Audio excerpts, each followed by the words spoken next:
of admitting everyone.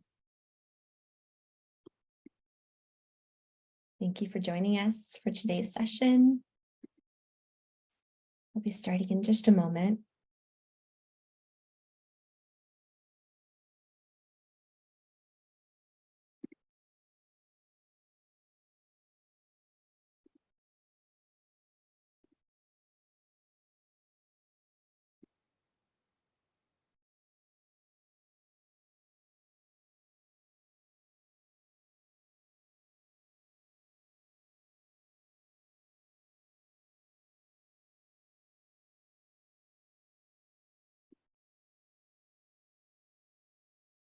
Amazing. We're going to be starting very shortly here.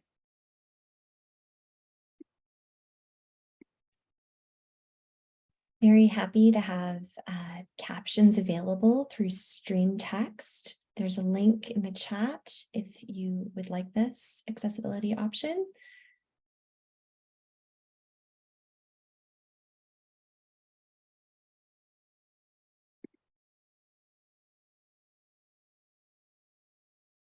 Thanks for joining, everyone. We'll get started here in just a moment.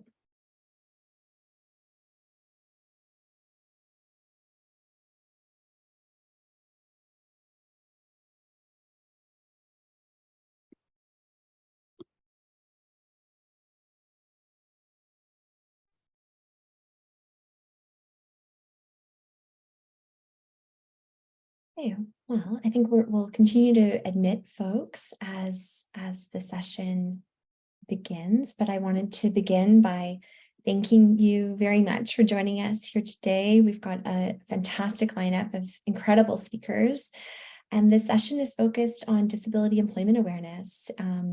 This month is a huge focus around disabilities, and we're super excited for today's session and being able to share with you with 4 fantastic speakers and 4 different lenses around this important topic.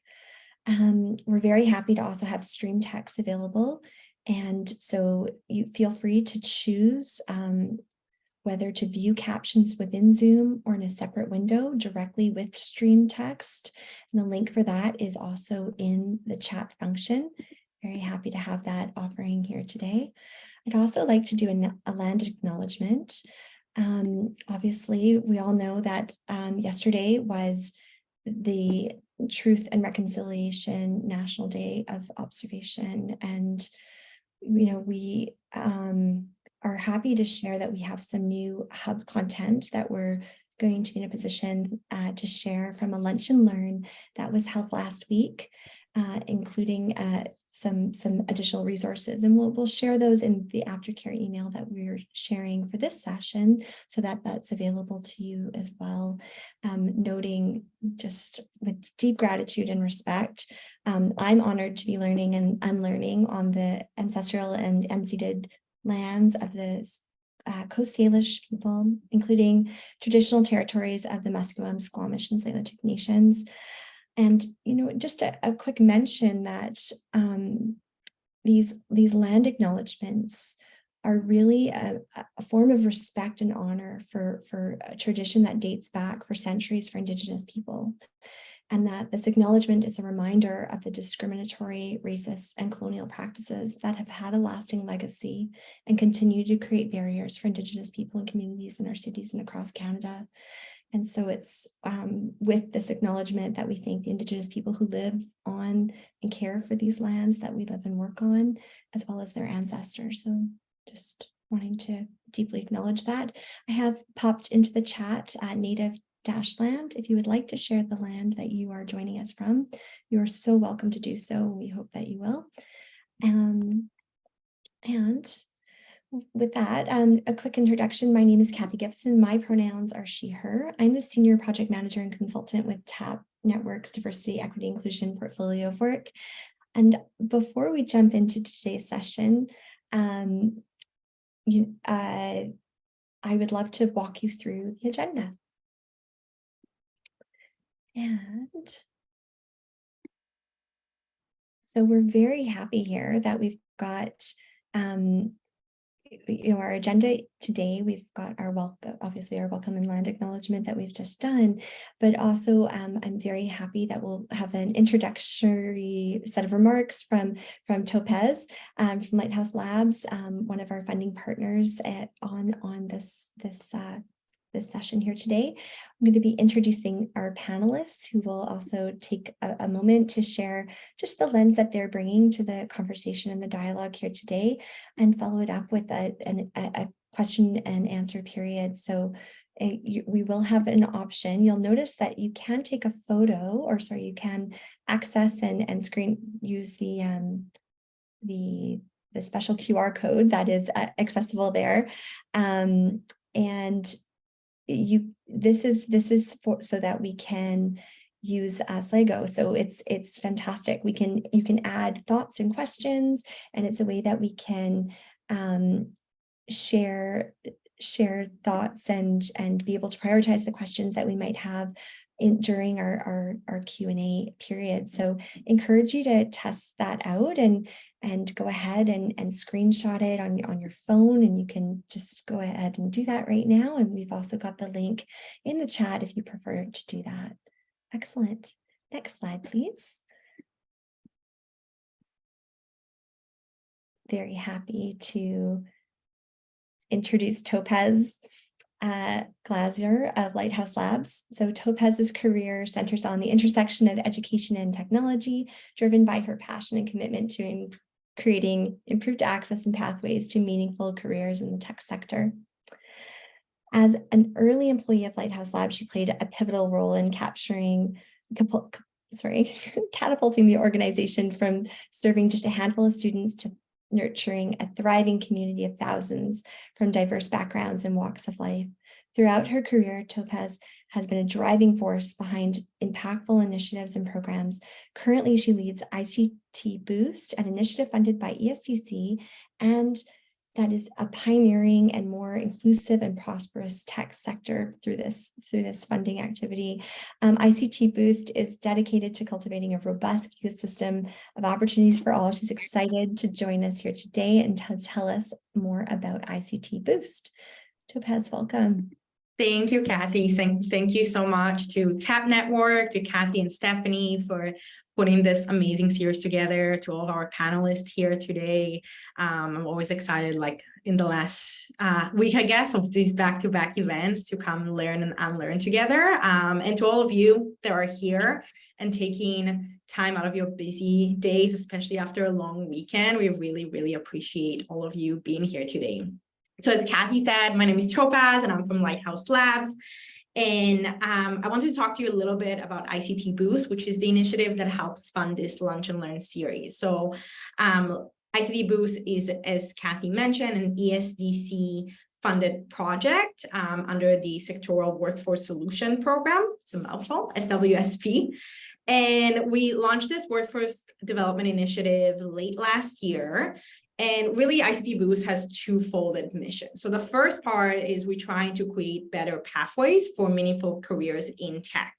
And we specifically focus on individuals and communities who have historically faced and continue to face barriers to full participation in workforce. So specifically for equity deserving communities. And the way we create better pathways is through a lot of different programs and initiatives. So we have, and all of them are fully funded to our participants. So those include fully funded reskilling boot camps in data, cyber, and web professionals, essential skills courses, mental health certification programs. We do a lot of career transition activities in addition to training. So career fairs, matchmaking activities, work integrated learning, mentorship programs. And on top of all those activities, we also have a lot of wraparound support to make sure that these programs are inclusive for all. So we layer things like childcare and tech stipend, additional assessments based on accessibility needs. We have access to mental health support and an app for all of our participants.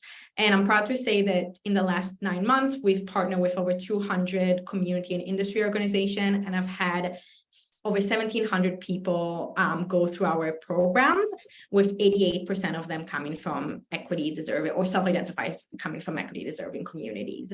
So that's kind of half of what we do. The second half that we started, and this is one of our initiatives under this, is support on the employer side, because we know, we can do the training and the transition and support individuals, but we also need to make sure, on the other hand, that we as a whole, as a collective, are creating a more inclusive environment for those who want to enter tech. So what we do on this end is support to lunch and learn series like this one by TAP Network, and additional support on the hub side of things. You might have seen us in a lot of different HR related events, essentially anything that will support the recruitment, onboarding, retention, and growth of talent. And then the last thing I would say is we do have two wage subsidies programs currently running as part of Lighthouse Labs. Kathy will have some information for you in the aftercare email, but we do have both partial and full funding for the first 3 months that you onboard a new person to your team. So if that's of interest, wait for the aftercare email, and I'd love to talk to you about it. That's all from us. Thank you so much. Amazing. Thank you so much, Topaz. We're so grateful for the partnership, and it's just been a tremendous experience to have the opportunity to work with Lighthouse Labs and be supported by our funding partners with the Government of Canada, as well as Sectoral Workforce Solutions Program. So thank you so much. I'm very happy to have you here. Amazing. So with that, we have quite the lineup of speakers here today. So I'm very excited. We're going to go through each of our speakers, provide them with a couple of moments to share the lens that they'll be providing here today. And then we're going to launch into a really informative session around disabilities employment. So I'd like to start with Carol. Carol Simpson is the CEO of Focus Professional Services, Inc., an agency providing professional neurodivergent talent to organizations throughout BC. She's also the executive director of Orbital Learning, Inc., which is a neurodiversity employer consulting service to organizations and neurodivergent job seekers in Canada. As a single parent, she raised 2 autistic sons who are now in their 30s. She has over 30 years of experience in companies such as IBM and CGI, managing multi-million-dollar budgets and teams of 60+ IT professionals. Very happy to have Carol with us here today. Carol, would you like to introduce yourself?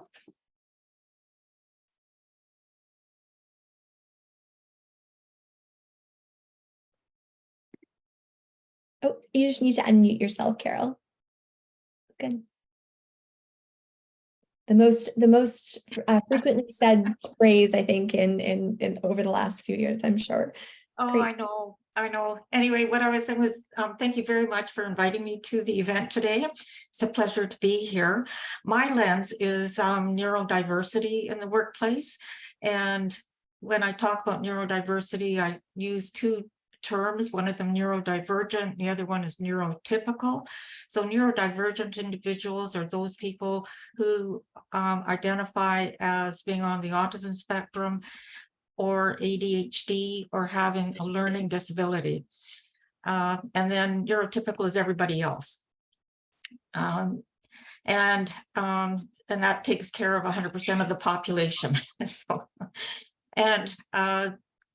So that's the lens. And I also specialize in business professional roles.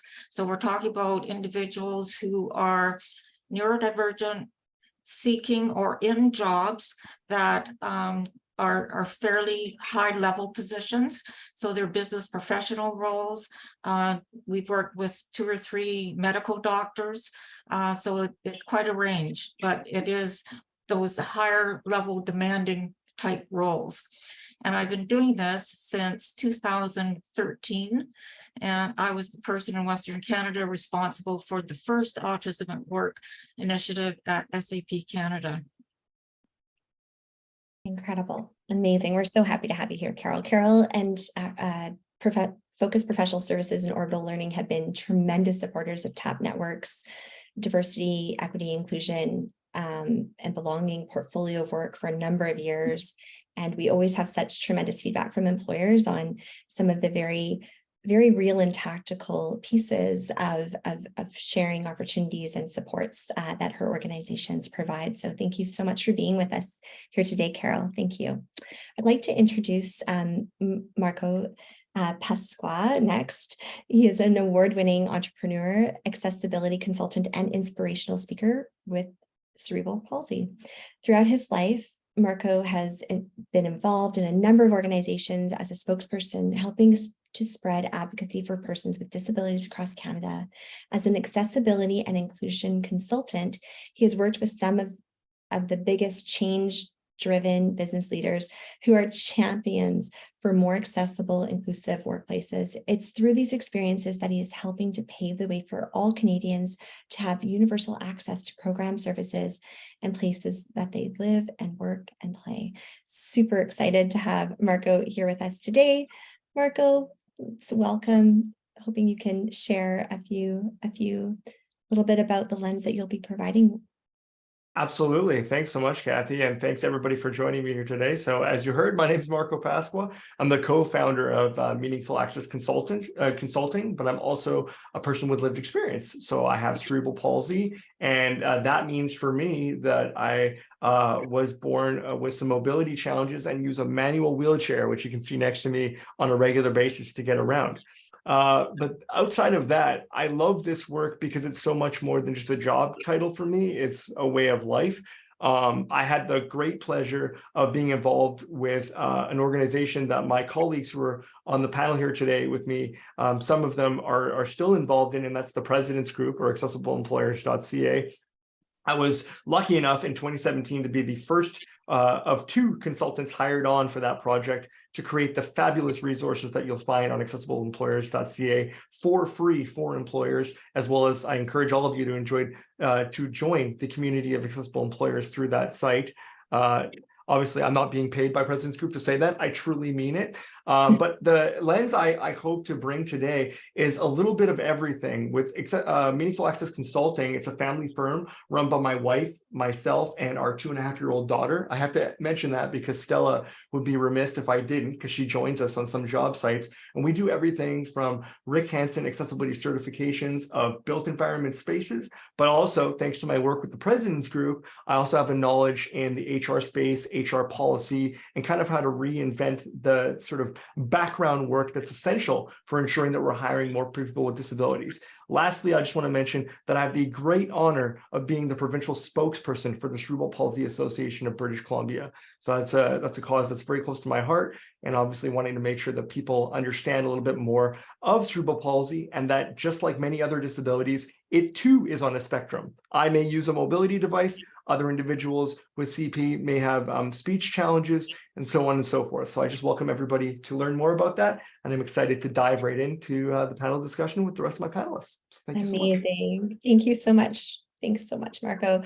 Marco's organization, Meaningful Access, the link is in the chat. Very appreciative of Michaela Evans at the President's Group for helping us out with inserting some links as we go here today. And just to mention that you can choose to, through Zoom, you can set yourself up with speaker or gallery access in terms of how you might prefer to see our speakers here today. I'd like to move on and welcome Trish Kelly here today. I'm just, again, so appreciative. Trish was on the original governance committee of the project, the Diversity, Equity, Inclusion TAP Network provincially funded SLMP project that we had for a number of years, way back at inception, and just very, very appreciative of all of her support over the years. So Trish Kelly is a purpose-driven leader with over 2 decades of experience in helping organizations operationalize their social goals. As an accessibility subject matter, Trish has supported Canadian organizations, including not-for-profits, private and public sector organizations, to become more accessible and inclusive. She leads Untapped Accessibility, a social purpose consulting agency that helps organizations reach beyond compliance to create truly accessible cultures. Her knowledge as diversity, equity, inclusion, and accessibility is informed by her experience as a leader in social responsibility organizations, as a justice-focused advocate in community, and as a child of a disabled parent. Trish identifies as a member of the Two-Spirit LGBTQAI+ community and a citizen of the Métis Nation of BC, with family ties back to Prince Albert, Duck Lake, and Red River communities. And just again, so grateful to have you here today with us, Trish. Thank you. Thanks, Kathy. You said to give a little bit of what lens we might bring to this work. And I just wanted to say that to this discussion today, which I'm so honored to be part of, I'm bringing the lens, I think, of it, someone who is an employer of people with disabilities, as well as a colleague to many talented accessibility consultants with lived experience of disability. I'm also bringing my experience as the lead consultant on several of our projects. And finally, as a policy nerd who loves digging into the Accessible BC Act and other pieces of legislation and helping to translate those into how an HR team might operationalize compliance requirements. So I will try to hold back from digging too much into my glee for the Accessible BC Act, or the ABC Act, as I like to call it, but very pleased to be here and share those lenses with you. Amazing. Yes, there's many questions I think our employers have around what the act means and what this looks like in terms of the actions they need to be taking. And we're just excited to dive into this conversation. Amazing. Thank you so much. Appreciate having you here. And finally, we have Yat Lee.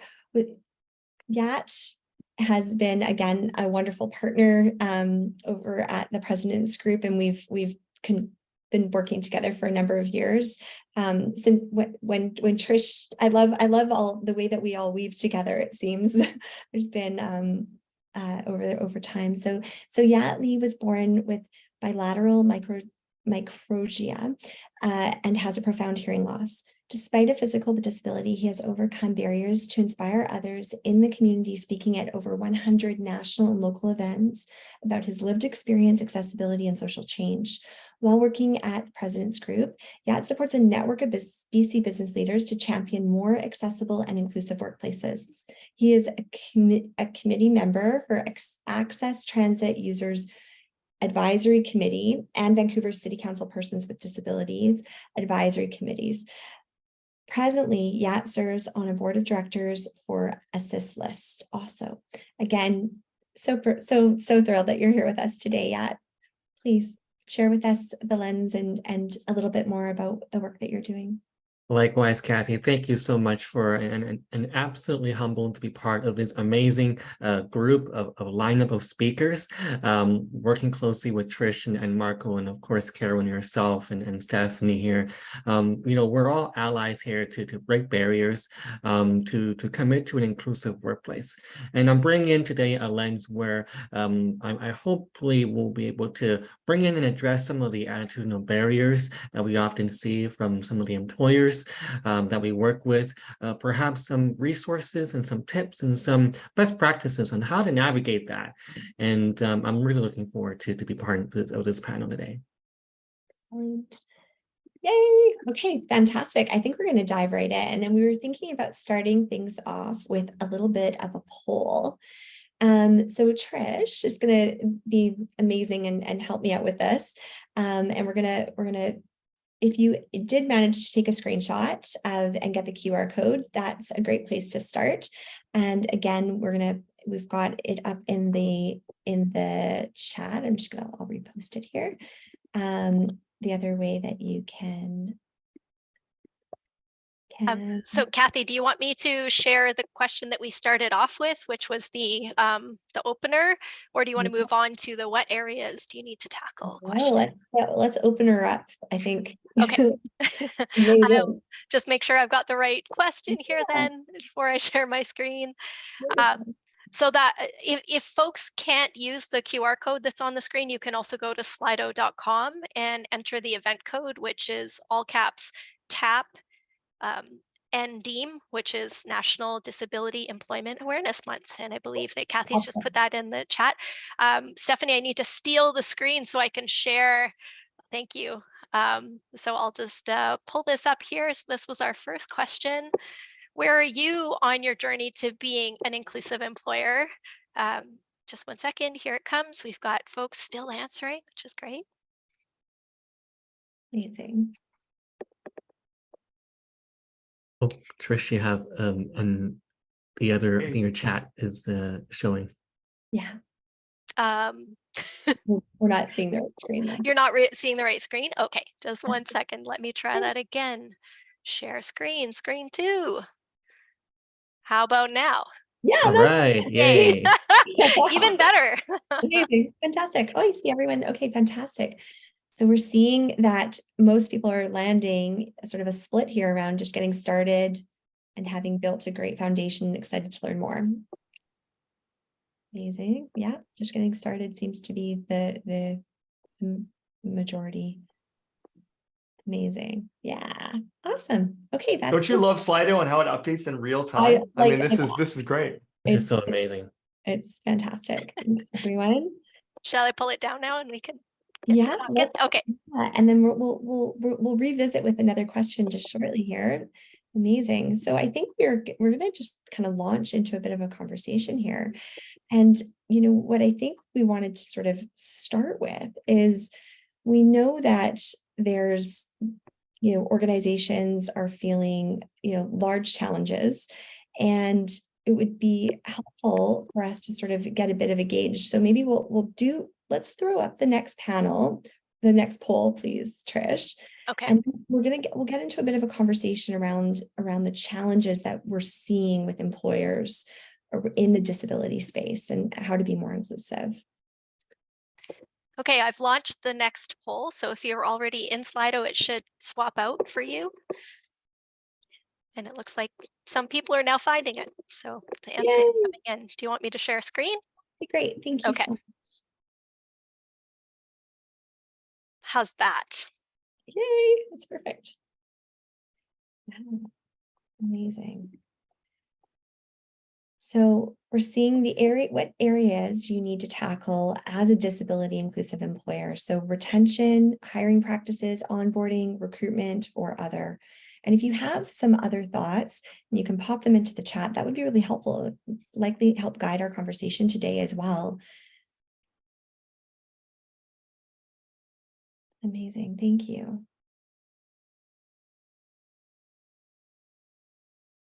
Okay. So we're definitely seeing hiring practice and retention as key areas, which is great. This is exactly why we're here today and to engage in this conversation. So thank you, thank you, thank you. Wonderful. So we're going to dive right into it. I think really the first question that I want to pose to the panel is, where do each of you feel your organizations have the biggest challenge? Like when you're working with employers, what are the employers' sort of biggest challenges that you're seeing in employing people with disabilities when we talk about sourcing talent, hiring talent, and why do we think this is? Okay, so I'll start off and other panelists can join in. So when it comes to neurodiversity, we find that the hiring process is one in which the employers are really quite receptive to following a different path to hiring individuals who are neurodivergent. Where the challenges really arise is in the retention. And what can occur is that most organizations have policies, procedures, a culture that is neurotypical in its bias. And to move from that neurotypical bias to something that is all inclusive is the intent may be there, but the actual move toward it can be challenging for employers. And unfortunately, it is the neurodivergent people who are on the receiving end of the outcome of that. And so many of them suffer from anxiety and depression on the job. They will mask who they are. They will pretend that they're neurotypical, which is very difficult for a neurodivergent person to do without a great deal of energy being expended. Or we'll see them take leaves of absence, abnormal number of sick days, and even quit their job, or end up in a performance improvement plan. But it's mainly the root cause of all of that is that the environment for retaining that employment for those neurodivergent individuals is not set up to be receptive to their lived experiences. Right. Yeah. And I'm seeing, thanks so much for starting us out, Carol. So seeing in the chat to an individual, and thanks for engaging, around that responding other of how to make sure the working environment is welcoming, inclusive beyond sort of the recruitment and the onboarding process is done and gets into that retention piece. So it's like, how do we ensure as employers that we're approaching the recruitment and retention, the recruitment pieces really mindfully? And there's lots of, I think, tips and tricks that we can kind of get into around the tactical nature around that. But what you're saying is there's this really great need around like the actual culture shifting and the retention of those individuals once they're within your organization as well. Great. Yes. Amazing. So, I think when we talk about sourcing talent and trying to hire individuals with disabilities, and whether visible or invisible, I think we get a lot of questions from employers around, what are some of the best practices? How do we do this in a good way? And I'm just curious if one of our panelists, maybe Marco, you might have some thoughts around this. Yeah, thanks, Kathy. I mean, so I often hear from individuals, especially hiring managers. So where's the special website that I can go to hire people with disabilities? And although there are some websites out there that specifically tailor to persons with disabilities to put up profiles and become applicants, I actually want to encourage people to move away from going to specialized websites unless you're using a consulting service like Carol's for specific tasks or specific individuals who are on the spectrum. Rather, I would say building in processes in your regular hiring practices that tailor to all applicants. And if they happen to have a disability, that's great. But ensuring that your applications, for example, are accessible for all applicants. So working with an accessibility consultant who can do a review of your recruitment and hiring practices to ensure that the applications, the backend, any software that you're using is accessible. Because, for example, if somebody is blind and your application isn't accessible to a screen reader, well, they're not even going to know that that job is available, right? So I really think it comes down to taking a look at your systems that are in place. If another excuse that I hear often is, well, we don't control our backend system. We use a third-party vendor, but you do control which vendors you work with, right? And so I think that it's important for employers to recognize that if you really truly care about inclusion and diversity, then making sure that the vendors that you're partnering with also care about the same values that you say you put at a high priority within your organization is also important. And if you have to have a sit-down conversation with that vendor in order to find ways in order to make those processes more accessible, then I think everybody wins, because now you're going to open up that market to more potential candidates and employees and people to utilize those services, because there's a misnomer that a person with a disability doesn't want to work. They're happy to be collecting disability pension or disability supports here in British Columbia. And that couldn't be further from the truth. Who doesn't want to have an increased quality of life by contributing to society? So many people would say that that's the case. And I think that we need to step up as both employers and employees to say what we need in order to accomplish that goal. Amazing. Yeah, absolutely. Thank you so much for speaking so passionately to that. Carol, you'd like to share? Yes. Yeah. So some of the things that Marco? neurodivergent individuals will experience is that they'll look at a job posting, for example, and if they don't qualify for 100% of what the employer is asking for, they won't apply. And whereas neurotypicals, men will apply if they've got maybe 60%, and women will apply if they've got about 80%, but neurodivergent, they need to have 100%. So that, it's up to the employer to really be thoughtful about what is essential for that role. And as opposed to putting in nice to haves, because some of those nice to haves, the neurodivergent person won't have. The other is when it comes to streaming out resumes, what we find is that if there's gaps in a person's employment, that can be something that kicks somebody out of being a candidate. Whereas neurodivergent individuals and many people with disabilities will have intermittent employment records. So they will have gaps where they are unemployed, and it can be for a variety of reasons. And it's not necessarily because they want to be employed or that they are not out there trying to get a job. So it's really important not to make assumptions why those gaps are there. And instead, to really concentrate on what the person is bringing to the table around their skills and knowledge, Yes. and not get caught up about, those statistics of that ideal candidate. Yeah, there's been a lot of recent conversation, I think, around this, whether it's educational requirements or whether it's, what's really needed for the job itself at a minimum threshold, and starting there. I think a lot of us have seen these job descriptions with, they're very, very lengthy, that don't necessarily need. These are not essential to skills for the job necessarily. So I really appreciate that. I think when we think about the recruitment process, and in particular the interview process, there's this also this piece around self-disclosure that kind of comes into play.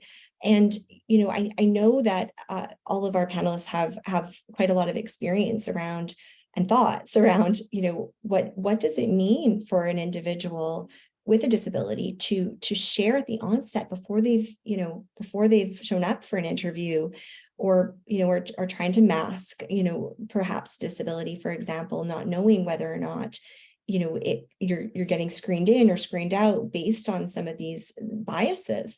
And I was just wondering, tips and tricks sort of around what information might be shared in advance with an individual to reduce some of that anxiety, if there's some thoughts there.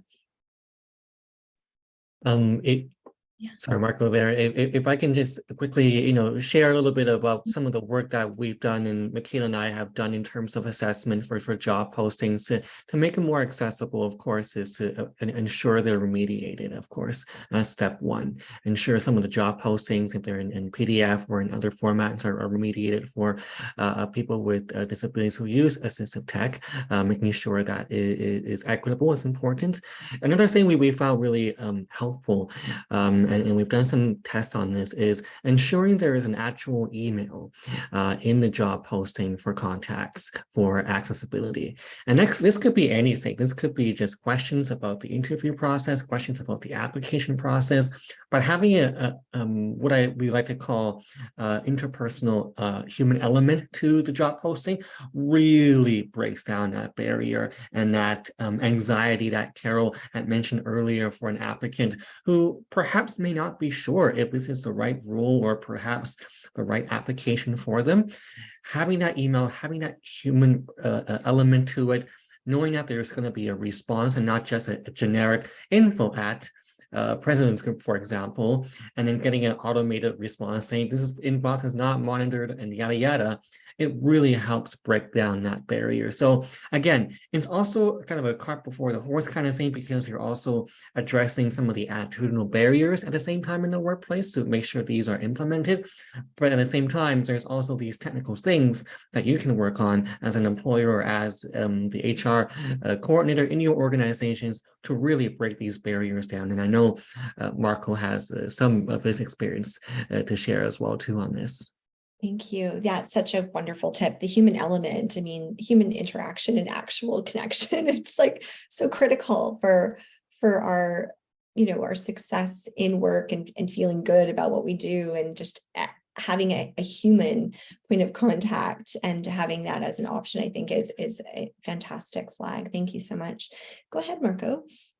Yeah, actually, before I get started, just in the effort of being more inclusive, I want to check in with the other panelist, Trish, just to ensure that we're not the same talking heads and that Trish has an opportunity to respond to this before I speak. So Trish, did you have anything that you wanted to address before I get into some of my tips? It's very generous of you. Thanks, Marco. I was just thinking with my employer lens on, just to share that we actually, as Untapped Accessibility, share in our job postings that we consider lived experience of disability to be an asset, and we will prioritize candidates that self-disclose. And so that when we've posted jobs, we have a really incredible cross-Canada application pool to look at of people with really interesting experience and talent. So for us, putting it right up front and then following through on that and making sure that we really are valuing people that do take that choice. But one other thing I wanted to flag that fits into this conversation is that sometimes people don't disclose, not necessarily out of the fear of discrimination, which is a true and valid concern, but also some people don't have an official diagnosis. And so they may feel that they don't deserve to claim that they have a disability. So there's lots of complications with what it means to self-identify. And so it's really part of the reason I think accessibility is such a valuable concept, because what we're doing is trying to design systems that are inclusive of the most number of people possible by default, but there still will need to be customization to include everyone. So, but thinking of it from a systems lens is something that I'm always trying to pull myself between the individual personal level and also thinking about it systemically. Thank you. I would just like to add to what Trish has said, in that we recommend that employers will announce in their posting that accommodations are available. And then, as Yat says, with the contact information, so that somebody can actually ask for accommodations. They don't have to disclose what it is that is driving the request. They just have to make the request, and then the organization, the employer, just needs to be willing to provide that. So one of the requests that we ask for frequently is, can we have the questions that are going to be asked in the interview ahead of time? And the employers can be caught off guard initially because they think, well, won't that give the candidate an advantage? And it's like, no, not really, because what happens is that individuals who are on the autism spectrum like to spend some time thinking about their answer and putting their answer into context of the situation. And then those with ADHD want to be able to slow down their thought processes and think about, what are they really asking me here, as opposed to just blurting out the first thing that comes to their mind. So it provides the opportunity for the candidate to present themselves at their very best. Yes, which is exactly what we want to create, an environment where we're honoring people to come in as their whole selves and to be able to present the best version of themselves and share what they have to offer an employer. That's amazing. Thanks, Carol. Marco. Yeah, thanks so much. So I agree with my colleagues very much on this panel and every bit of the tips that they've been giving. And I have some additional tips in potentially a follow-up question later. But what I would say is just I want to address the aspect around stigmas and the stigmas and assumptions that are made of many people with disabilities when it comes to self-disclosing and putting yourself out there, especially if you do mention in your cover letter that you have some form of disability, and they go, well, is that going to screen me out or screen me in? And my answer is, it depends. I think that you have to take onus in the fact that if you are going to apply to a job or to an employer, it's up to the potential employee or candidate to also do their research. So become your own detective and see if this employer is an inclusive employer, and really that they have things like a diversity inclusion statement, but more than just a statement, because anybody can do a boilerplate statement for diversity and inclusion, and it starts to lose its meaning if it doesn't actually mean something and it's just a checkbox. It's in the actions of that employer. So through their social media, are they getting involved in community events which support persons with disabilities?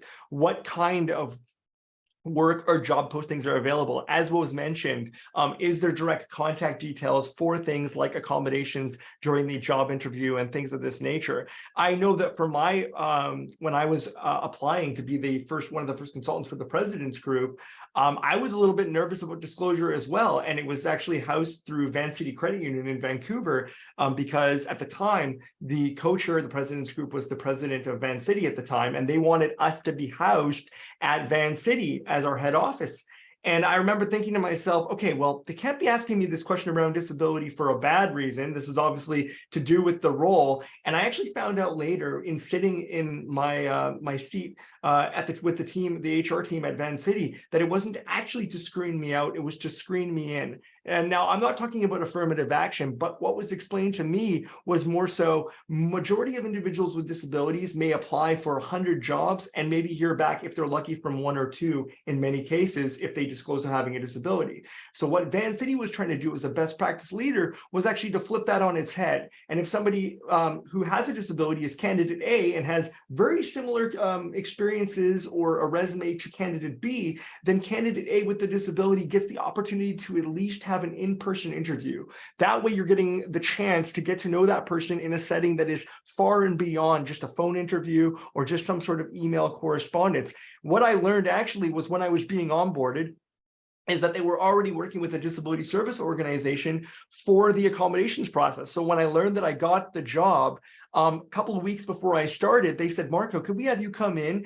We want to do an assessment with an occupational therapist that's going to come in and assess what you might need for your work. And at first I thought, oh, is this tokenism? Is it because I clearly use a wheelchair? Sorry, my camera's flipped. And they're asking me this because of my wheelchair? And absolutely not. This was a recruitment process that they had done streamlined for all employees across the board, new and those who needed to have a refresher for the supports they needed. And they were utilizing a service organization called Neil Squire Society. So shout out to Nate, who's in the audience today, who's part of Neil Squire, and they're part of the occupational therapist program. Basically, what happened when I was onboarded was this therapist met with me. They said, what is it that you'll be doing on a daily basis? Will you be using a laptop? Well, yes, I will. Well, when you wheel around, do you find that laptop slides around a lot? Well, of course it does. Well, why don't we get a laptop stand that you can put on your lap so that your laptop doesn't slide off your lap? Well, I never thought of that. I don't need those kind of accommodations, but I never thought of that. Maybe I do need that. Oh, I see that you're bashing your knees on the keyboard tray. Wouldn't it make it easier if we brought facilities in and removed that tray and put the keyboard on top of your desk so you could slide in all the way? Yeah, wow, I never thought of that. And then finally saw that I was leaning in close to the monitor, not because I have bad vision, but because I have a little bit of a lean when I sit in my chair. Would it be easier if we put your monitors on an arm instead of on a pedestal so that you could move it closer and further away? Yeah, that would make it easier. So this was like maybe a 30 to 45 minute process. And this is all prior to me starting the role. By the time I started my role with the President's Group, all of those changes were itemized and sent to the HR manager for approval. And then all the items were already ready for me on the point at which I was starting my employment. So what a cool process. And for me to realize that this is an across the board opportunity for all employees, even those who may not identify as a person with a disability. That's the direction we want to go. Understanding you don't need to be the expert, but there are other experts out there who can support you with what you need to do to accomplish your goals. Amazing. Okay, fantastic. I'm loving this conversation. I've got a couple of questions kind of coming into me personally, and people can, we're going to encourage using Slago, but obviously you can also message me. And I think one of the questions that has sort of come up is around how do you recommend approaching a company that is resistant to doing accessibility audits or resistant to sort of starting this work? Whether it be through their website or documentation or these things. So this was a bit of a question around,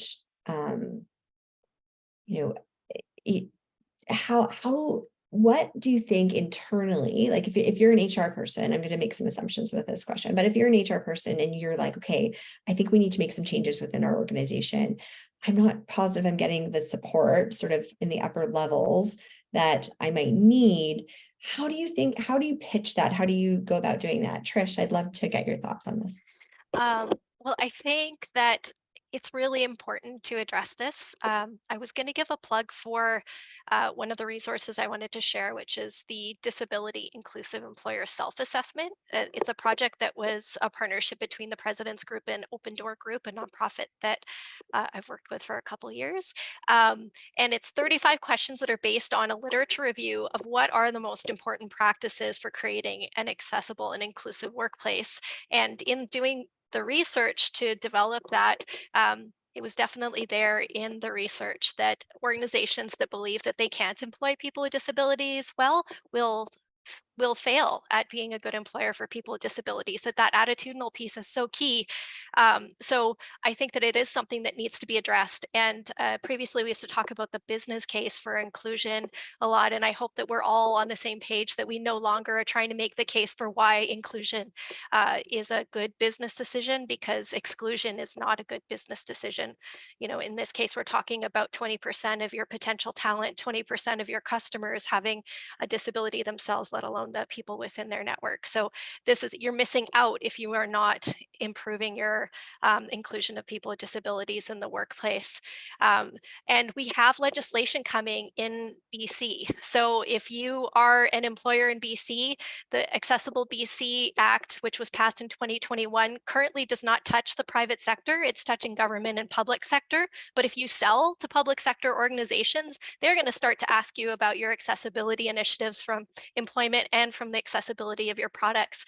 And in a few years, and I'm talking 18 months, 2 years, we'll have a draft standard of accessible employment standard and an accessible service delivery standard in BC.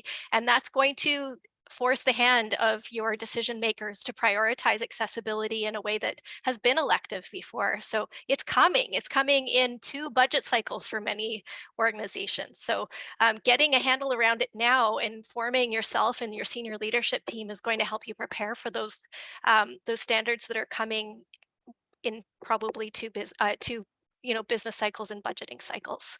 So we got to get on it. Yeah, it's imminent, right? And there's a lot of work that might need to be done from that employers need to be aware of to ensure that they're going to be in a place around that's good around the Accessibility BC Act. So thank you, Trish. And your organization is offering support around that as well, if I'm not mistaken. Yeah, we've been working with the public sector over the last year. We've helped almost 120 organizations to develop an accessibility plan, an accessibility committee. In most cases, that includes stakeholders from the community as well as employees, and a means for the disability community to give feedback around the barriers they are experiencing when they're trying to use your services or your product. So that it's definitely something that I'm very passionate about. I love the Accessible BC Act. I think it's a piece of legislation that is going to teach organizations how to listen to the disability community, and people with disabilities are going to have a voice in how services and products are created and designed in our society that has, it's unprecedented until now. And yeah, I'm really excited about that. It'll be a better province for all when we reach that. And so there's I have a lot of excitement, and just there's a lot of opportunity, but until you educate yourself enough to understand the systemic side of it, it will feel overwhelming. So there is an education piece that has to come first. But yeah, it's all doable. Amazing. Okay, so you mentioned committee work that needs to sort of take form and shape and is anticipated in terms of some of these legislative changes that are coming down the line. Is there perhaps and whichever of our panelists, perhaps Yad or Trish, just around what are some of the key changes that employers will need to make within their organizations to ensure that they're complying if this continues to accelerate and hit the private sector and hit in the best way possible. And it eventually will get Yeah. more detailed, and there will be requirements that relate to how you employ people and how you prepare to be accessible as an employer, and also for how you deliver services. And then looking further down the line, there's 8 standard areas that have been named. Government and public sector will likely, be the first actors in all of those areas, but it will include information communication technology, procurement. These are areas that will touch many organizations eventually, but the first 2 that are already in the works are employment standards and service delivery. So that, I think, is the most immediate place to start. I do have a link I can throw into the chat with an FAQ that government produced for the public sector if you want to nerd out like me and read up on what's happening with the legislation. But as I said, we're talking, like 1 or 2 budget cycles before there's anything that you're being told you must do. But that would be a piece to go back to your senior leadership with and say, if they are resistant, it's like, this is still something that is elective for us, but it won't be for long. So let's get ahead of it. So we're not being told what to do. We're actually leading in this work. Amazing. Yeah. I think there's been a lot of work in this space, and that there, I'm hearing that many organizations in BC are starting to establish their accessibility committees and create these accessibility plans. And I know that the President's Group has been doing a lot of work around the tools to receive feedback on their accessibility plans and what that looks like. I'm curious from your perspective, Yat, what do you think is next on this, and around how, what some of the for-profit organizations are doing to get ready for what's coming in the future? Yeah, I'd like to just also, amplify a little bit of what Trish had mentioned earlier about making the business case, especially for those employers who may still be resistant to this. I mean, there are, clear data and that, there are better business outcomes for employers who hire people who have who self-identify with a disability. They're 2 times more likely to meet or exceed financial targets, right? So for people who like numbers here, these organizations are 6 times more likely to anticipate change, for example, and more likely to be innovative. And I think, even in terms of the number about retention, especially for organizations who employ people with disabilities, they're 72% more likely to stay within their organization than not.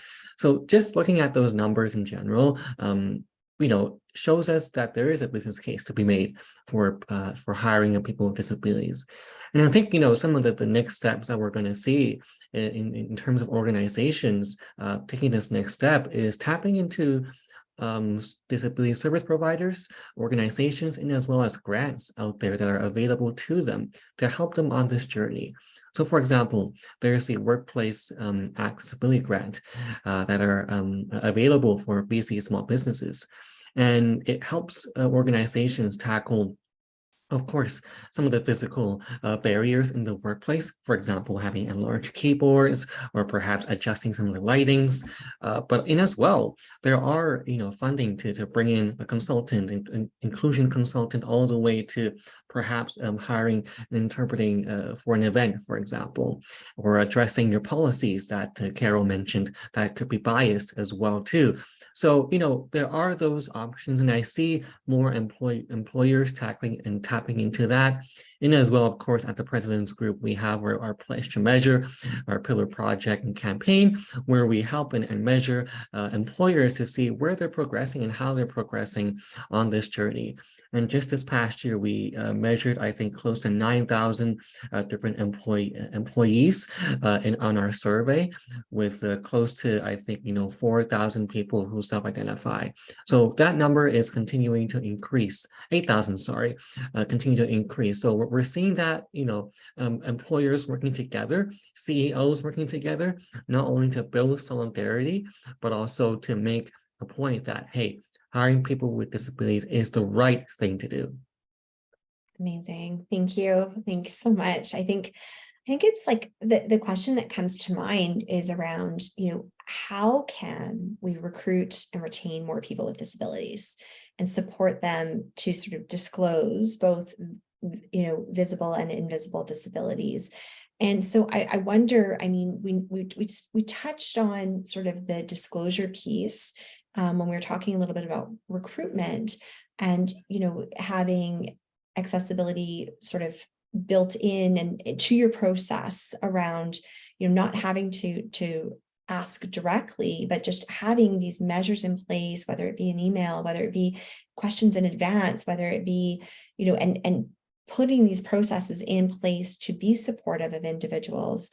And just the panel, how do you think we can recruit and retain more people with disabilities and support them? Thanks, Marco. Yeah, thank you. So oftentimes when I deliver workshops, as I also do disability awareness trainings, as well as like Trish, helping with the Accessible BC Act and getting organizations ready and on board, we've been inundated with emails because everything you needed to have an outlined plan by September 1st. And so my wife and I literally had our phone ringing off the hook. Can you support us with this? And so that's a positive thing, because I'm seeing more and more organizations really prioritize that. But with regards to, the first steps that you can take, I often speak about the golden ticket, or like I like to call the golden ticket, like Charlie and the Chocolate Factory, which is your opportunity to really showcase and ease the tensions and anxiety for potential candidates. And that's in that email when somebody's coming out for a job interview. Now, that introductory email, when you're saying, hello, organization X would like to see you, on this date, and here's where your interview is going to be held. You also have the opportunity there to list all of those key, wonderful details that make you more inclusive. So, for example, letting individuals know what kind of dress code is to be expected.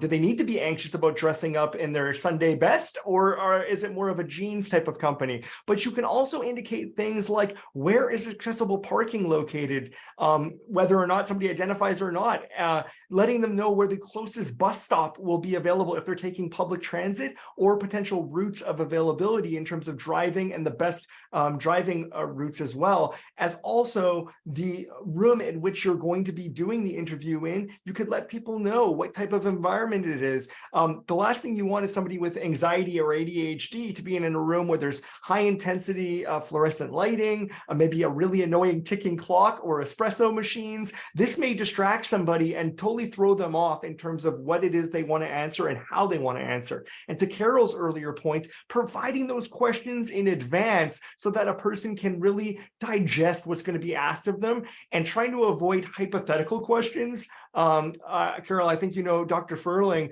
has given an example about these hypothetical questions, like if you were a sandwich ingredient, what kind of sandwich ingredient would you be and why? Well, if somebody's on the spectrum and you ask them what kind of sandwich ingredient they'll be, that's a very specific question. And if they've never actually been in that scenario of being a sandwich ingredient, rather being a human being, they're going to ask why the heck you're asking them a question like that. So really getting down to the nitty gritty as to why it's being asked. You're not cheating anybody by giving those questions in advance. You're actually supporting yourself to get the right ideal candidate to show up on the day of the interview, so that you get a real sense of who they truly are and how they're going to contribute to that. So please use that introductory email as your way of being able to ask those questions. Provide the emails in advance around if they do require support or they'd like accommodations, even during the interview process. Email accessibility or supports at organization X, and that's really going to show that individual that this is an organization that matters, that cares, and wants you to bring your full self to work. Thanks. Carol, go ahead. Yeah, okay, so I'll add a funny little story. So this person on the spectrum was in an interview, and he was asked, why should we hire you over the other candidates? All right. And really, the question really is, what is so special about you, that we should hire you? But he heard the question and took it literally and said, his answer was, well, I have no idea because I haven't met the other candidates. Fair. Fair response. But he was telling the truth. It could be perceived as being a bit of a smart aleck response, but it wasn't. Literal. Yeah. He took the question literally. Yeah. Now, as far as retention goes, there's that's a very big topic on its own. But one of the areas is in accommodations. So the employer, unless it causes undue hardship, is legally required to provide accommodations to someone who has identified the need for the accommodation and has not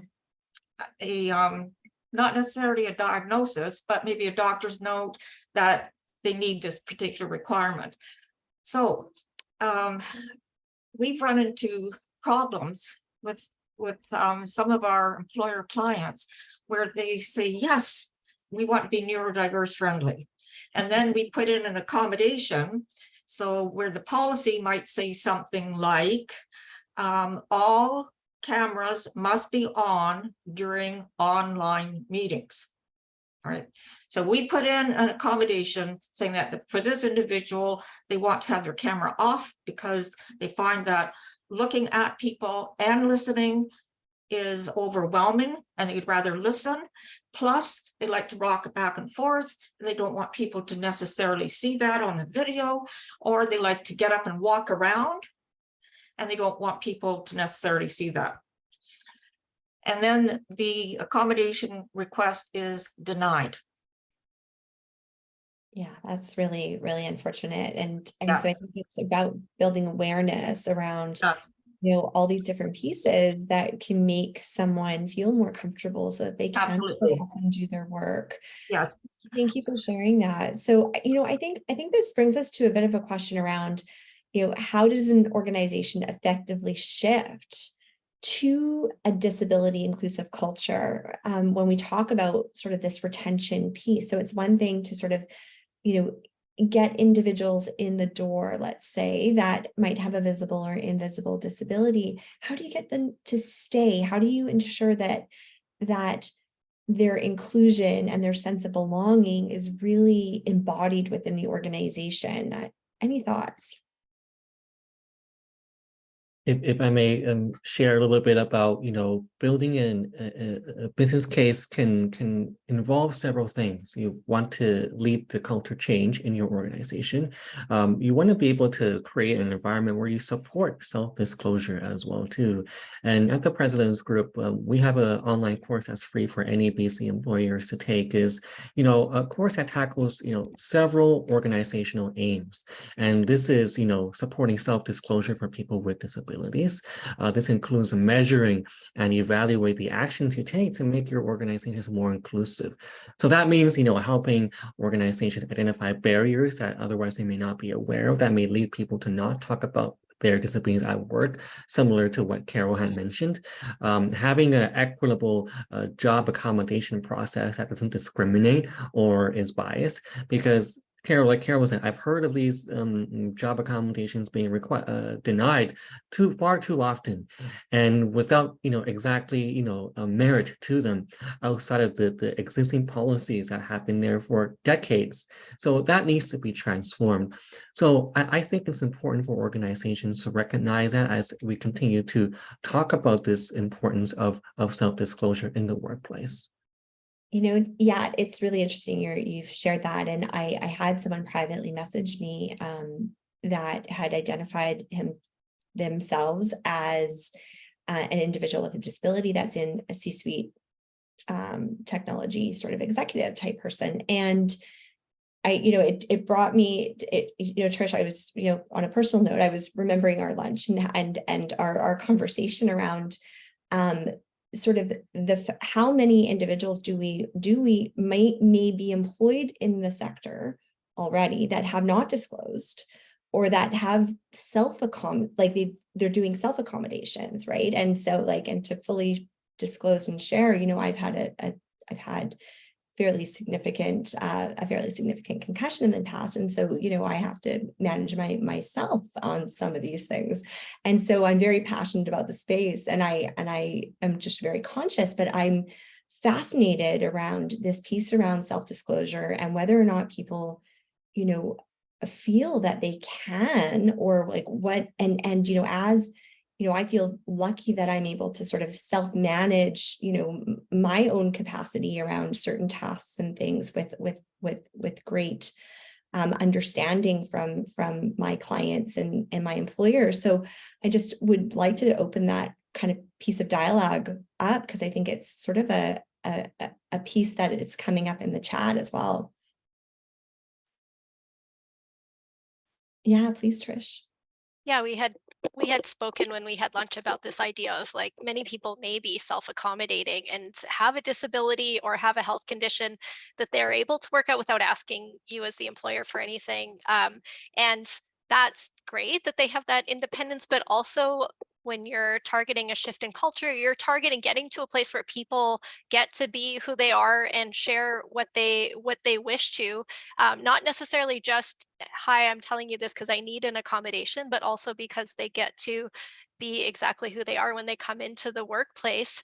And so it's a culture shift to get to that place where you have the proper processes in place. Like I think about the disability inclusive employer self-assessment, making sure that you don't just have an accommodation process on paper, but you actually have an organization that understands how to support it, how to request an accommodation, how to deliver when you do receive a request, how funding works, and that you're addressing any attitudinal issues that might come up that would prevent them from actually supporting that policy that you have in place. So there's some work to do in that way. But I'd say another thing is supporting remote work for my team has been a really important, very tangible practice that leads to a more supportive workplace and allows people that chance to say, if they have the proper setup at home that allows them to do their best, why wouldn't you give them that opportunity? And I think there's a lot of tension that's happening in organizations today where the lease on their building or the investment in the infrastructure is pushing them to feel like they need to bring people back together in person, when some people, including myself, work really great from their home office because they don't have to ask you for anything. So I would really suggest considering those tangible practices that you can shift that will make the culture more accessible and more inclusive.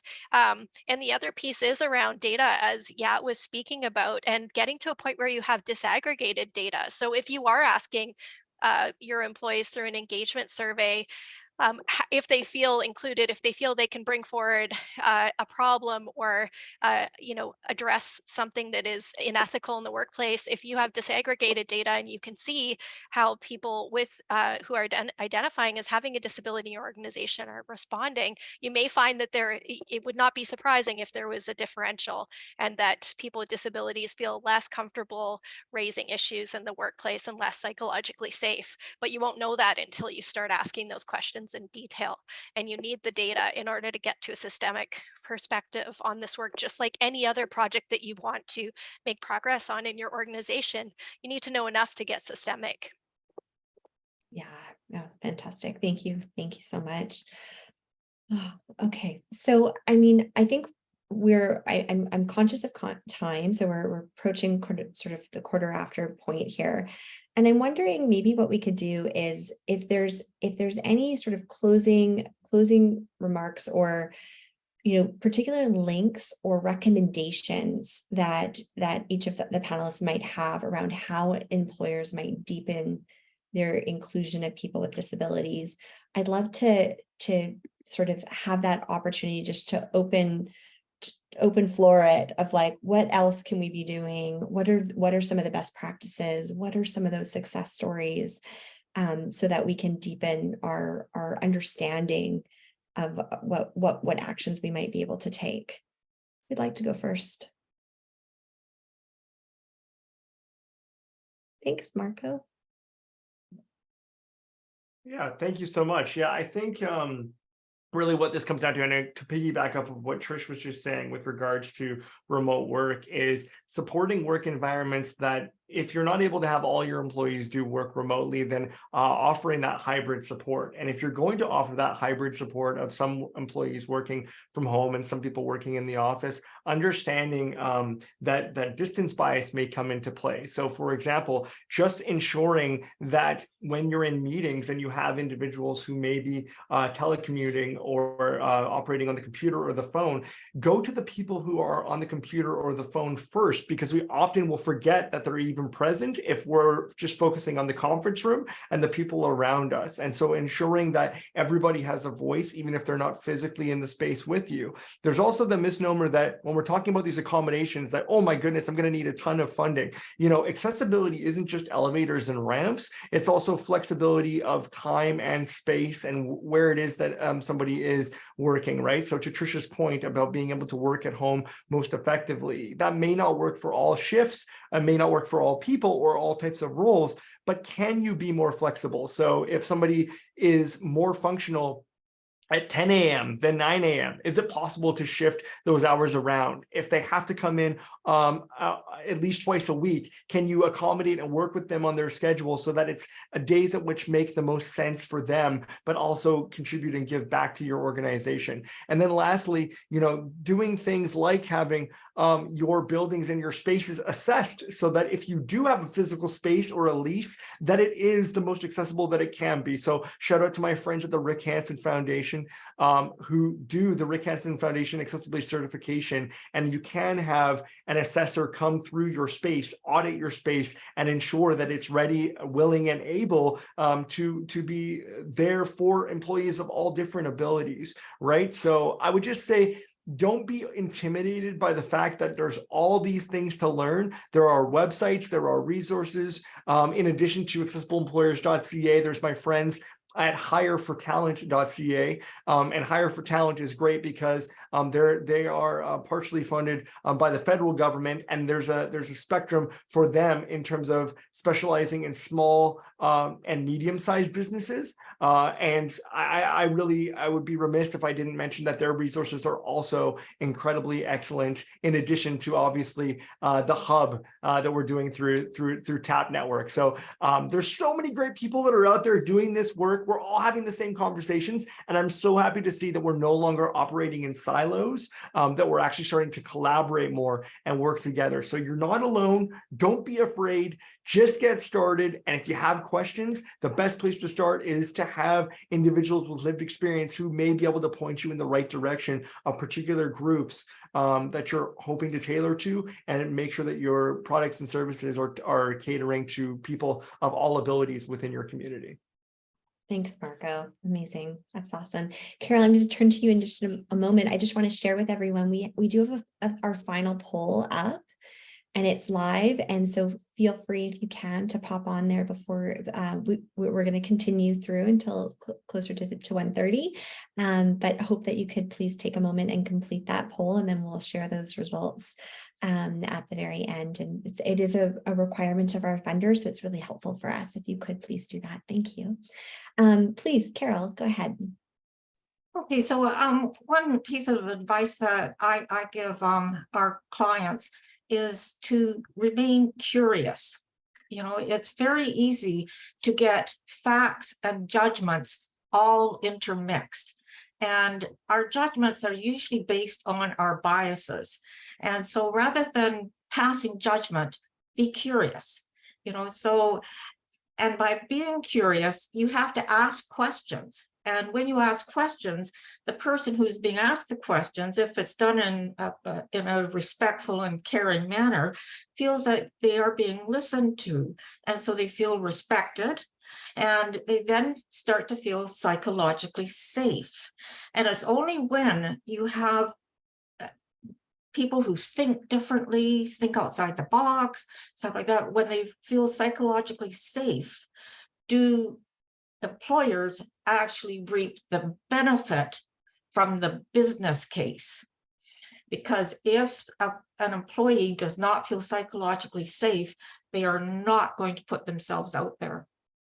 And you're missing out on different ways of thinking, innovation, productivity gains. And we've also noticed that quite often those things that are helpful to neurodivergent individuals are also helpful to neurotypicals. Yeah. Yeah. Yeah, it's remarkable. I think there's a huge opportunity for tech companies to really look at some of the fantastic services that your organization has to offer in supporting and adapting so that we can hire more neurodivergent individuals in the workplace. Thank you for that. Appreciate it. Excellent. Yeah, Trish. Perfect. I'll have Trish wrap everything up. But if I might just echo a little bit about accommodations for my closing remarks is I use an assistive tech device to participate equitably in this webinar and in all webinars and web conferencing things that I'm part of. The accommodation provided to me through the workplace is under $300 for this little thing. But this piece of device enables me to participate in sessions like this. Otherwise, it would be too difficult for me to listen to the speakers when there's, other background noises and among others. So just think about, the impact it makes in an organization for one person. Like to put into perspective like that, it does make ripple effects, and you do break barriers as small as you think as, $500, for example. So I like to just close up with that, but also to encourage all the employers participating today to also think about joining our community of accessible employers at the President's Group on accessibleemployers.ca to tap into our resources as well, Pledge to Measure, among others, our online courses as well too. So thank you. Thanks so much, Yat. And we're very happy to do that inclusion in our aftercare email as well. So this session will be shared on the hub, and it will be, and all the resources will be shared with our registrants and attendees. Trish, please. I wanted to do a little bit of a mic drop because I think it's something I wanted to say earlier but didn't, which is to put it in really succinct terms, you won't make progress on inclusion of people with disabilities unless you're listening to disabled people. And this is a key principle of the Accessible BC Act and of the disability rights movement, which is nothing about us without us. For us as an organization, as a social enterprise, we've been lucky enough to be able to build that right into our mandate. So anytime we put together a project team, we're ensuring that 50% of the project team members and 50% of the hours done on a project is going to be by people with lived experience. It's baked right into every project that we do. But for an organization that is larger and isn't a social enterprise, that could look like ensuring that you're hiring people to do the education and awareness training that you're offering to your teams, or that you're running focus groups, or you are, making sure that you support an ERG around accessibility or lived experience of disability and compensating people for their time. There are ways for you to get those relationships and those voices going. That will ensure that as you're developing new products, your teams are developing new products that are more accessible, that they're consulting people with lived experience, and that you're doing the same for the employee perspective. So make sure that you find incremental ways to do that, or get help with applying that lens to your work. I did see that there was a request that came in through the chat, and I just wanted to share that the question in there was, if someone has a request for an accommodation, are you allowed to ask for a note? And I wanted to say I don't have it at my fingertips, but I will find it. There's a person on LinkedIn who is one of the top voices around disability. Sherry Byrne Haber is her name. And she shared that there's been research done recently in the US that actually quantified what is the cost of having a really admin heavy, low trust accommodations process in an organization versus just moving to believing people when they need an accommodation. And when you see the numbers that Yat shared in the chat, which was the percentage of, of accommodations that cost nothing versus you having to have an entire disability management team that is creating an admin heavy process. I'll try to find that post for you, Kathy, so you can add the link to your aftercare email, because it was pretty compelling to say someone's actually put the numbers on it. And in most cases, you are in a good shape to just believe people when they tell you what they need to do their best at work, as opposed to doubting them and going through an onerous and lengthy process that frustrates them and makes them leave the organization because they don't feel believed. Thank you so much. Okay, I would love, yes, and we'll make sure all these links are available after the session. I want to turn to the poll, and I want to make sure we are addressing and answering any pressing questions that individuals might have. So I'm noticing that a third of individuals sort of responded, where do we source, recruit, and attract individuals with disabilities from? And so I want to just highlight that, Focus Professional Services, Carol's organization on the call, it's obviously one organization and a wonderful one around neurodivergent individuals and placement of them and support employers through orbital learning as well. And opening it up to the panelists, I know there's a conversation about not necessarily accessing sort of the web. And Marco, I'm very conscious of your comments. I know there are some websites out there that perhaps could be shared in the chat just to answer that question for individuals, but knowing that there's a lot of work to do within the organization when we recruit and look to recruit and attract individuals, and from a process perspective, the changes we need to make. So perhaps just quickly, if there are thoughts on where employers might look in terms of or partner with different organizations that might be access points for individuals with disabilities. Any thoughts? Yeah, please, Marco. Yeah, so Trish just posted in the chat there the Open Door group, which she's very closely tied to, and I know that Open Door group, provides some sort of facilitated training to persons with disabilities and potential candidates with disabilities who are looking to gain employment. So does the Neil Squire Society with regards to their job preparedness program. So that's really great as well. And obviously, Nate, you can correct me if I'm wrong, but I'm pretty sure that those programs still exist. In fact, actually, you just mentioned it in the chat, I believe. So there we go.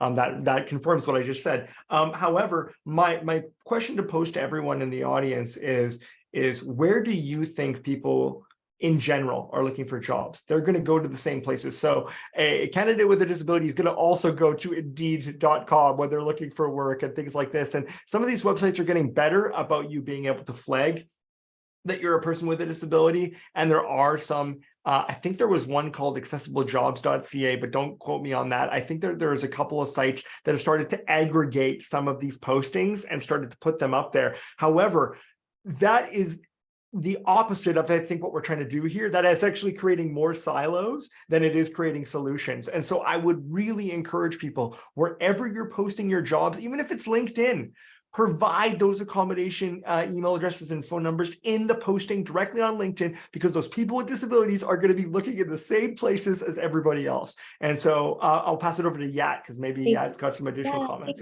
Thanks, Marco. 100%. Also recognizing the importance of including alt text into your pictures on LinkedIn as well too, making sure your descriptions are there as well, and of course the emails as well too. So equally important, I think. Amazing, yes, and great comments from Nate just in the chat around there's wage subsidies available for employers at the start of the process. So there's quite a number of supports that are available, and we will be providing a lot of these details in an aftercare email, as well as, of course, the Resource Hub has quite a rich body of work that has been gathered and curated to support employers around these processes as well. Thank you for that. So we're sort of at time here, but I encourage you to please complete the poll, and very happy to move just to an acknowledgement of our hub sustainability and community partners that we've had, very, very graciously yeah, we're just very, very grateful for all the wonderful support we've received from the community. So Innovate BC, Invest Vancouver, Tableau, Viatech, Focus Professional Services, Sophos, Sierra Wireless, and Northeastern University here in Vancouver, all supporting the hub and over the last several years. So appreciate these supports. Next slide, please. I'd like to just also call out and share that the diversity dashboard that in the last slide, thank you. You'll notice we've got that available on the hub. It's also available on the TAP network site.